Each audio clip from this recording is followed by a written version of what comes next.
सदा ऐ मेरे खुदा, ऐ मेरे खुदा। सूली पर है तूने मुझे क्यों छोड़ दिया। दर्द भरा ये चौथा कलमा कह कर फिर कितने लम्हे तन्हा गुजारे यीशु ने।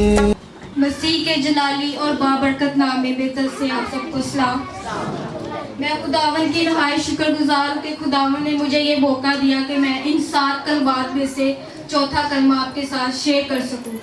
तो खुदावन के पाक कलाम में से मेरे साथ निकालिए मत्ती की अंजील, उसका 27 बाब, उसकी 45 से 46 आयत। तो खुदावन के पाक कलाम में ये लिखा है, और दोपहर से लेकर तीसरे पहर तक तमाम मुल्क में अंधेरा छाया रहा, और तीसरे पहर के करीब यीशु ने बड़ी आवाज से चिल्लाकर कहा, एली एली लमा शबक्तनी, यानी ऐ मेरे खुदा तूने मुझे क्यों छोड़ दिया। खुदावन के पाक कलाम के पढ़े और सुने जाने पर खुदावन की तरफ से बरकत हो, आमीन।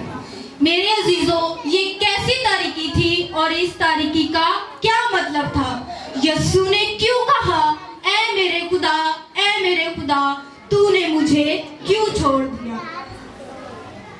और हमें क्या करना चाहिए। मेरे अजीजों, यीशु को करीब सुबह 9 बजे सलीब दिया गया, और 9 से 12 बजे तक उसने पहले 3 कलमात अदा किए, और फिर जैसे ही 12 बजते हैं तो सूरज अपनी पूरी आबोताब के साथ चमक रहा था, और फिर एक हैरत अंगेज वाकया रूपजीर होता है और तमाम मुल्क में अंधेरा छा जाता है।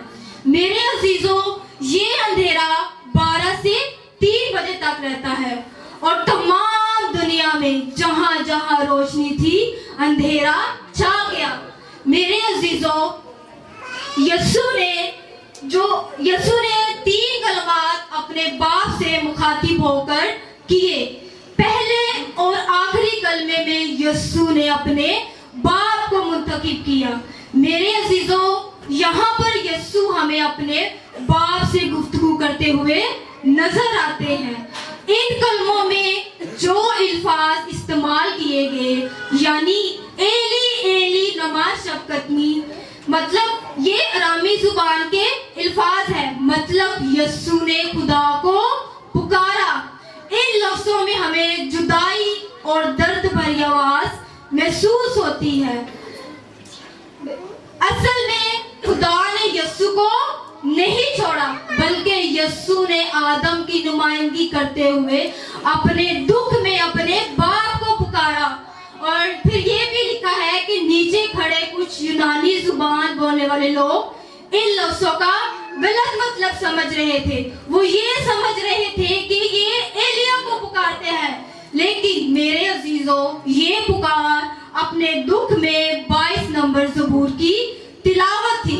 इस कलमे का ताल्लुक छोड़े जाने का यीशु की उलूहियत से नहीं, उलूहियत यानी इलाही ज़ात से नहीं, क्योंकि बाप और बेटे का इत्तेहाद कभी भी नहीं टूट सकता। यूहन्ना की अंजील में बयान किया गया है बेटे का बाप से रिश्ता। तो मेरे साथ निकालिए यूहन्ना की अंजील, उसका 16 बाब, उसकी 28 आयत। तो खुदावंद के पाक कलाम में ये लिखा है, मैं बाप से निकला हूँ और दुनिया में आया हूँ, और फिर दुनिया से रुखसत होके बाप के पास जाता हूँ। खुदावंद के पाक कलाम के पढ़े और सुने जाने पर खुदावंद की तरफ से बरकत हो, आमीन। इस आयत में ये बयान किया गया है कि ऐसा मुमकिन ही नहीं है कि बाप और बेटे का इत्तेहाद टूट सके। ऐसा मुमकिन ही नहीं है कि यीशु अपने खुदा से शिकवा करे। ऐसा मुमकिन ही नहीं है कि खुदा और बाप का रिश्ता टूट सके, और क्योंकि लिखा है कलमा मुस्तकल्लम से कभी भी जुदा नहीं हो सकता। मेरे अजीजों, अगर यीशु उस कुछ वक्त में हमारे गुनाहों की खातिर ना छोड़ा जाता, तो आज हम भी गुनाह की दलदल में हमेशा के लिए छोड़ दिए जाते। और ये भी लिखा है कि मक़दस का पर्दा फटकर 2 हिस्से हो गया, जिसका मतलब इस कफारे के तहत हमारा बाप से दोबारा मिलाप हुआ।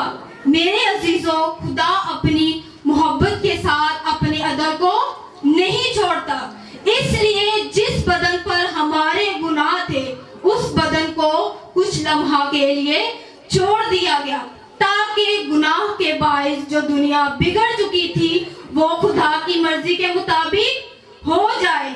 मेरे अजीजों, अगर आज हमें भी अपनी जिंदगियों में दुख दिखाई दे तो अपनी आंखें अपने खुदा की तरफ बुलंद करनी है। अगर हमें भी अपनी जिंदगी में अंधेरा दिखाई दे तो अपनी आंखें अपने खुदा की तरफ बुलंद करनी है, क्योंकि वो अपने वादे के मुताबिक हमारे दरमियान मौजूद है। उसने ये वादा किया है कि मैं दुनिया के आखिर तक तुम्हारे साथ रहूंगा, और इस वादे के मुताबिक हमें और ताल्लुक खुदा के साथ जुड़ा होना जरूरी है, और हमें अपना आप अपने खुदा को देना चाहिए। खुदावन आप सबको बरकत दे। आमीन।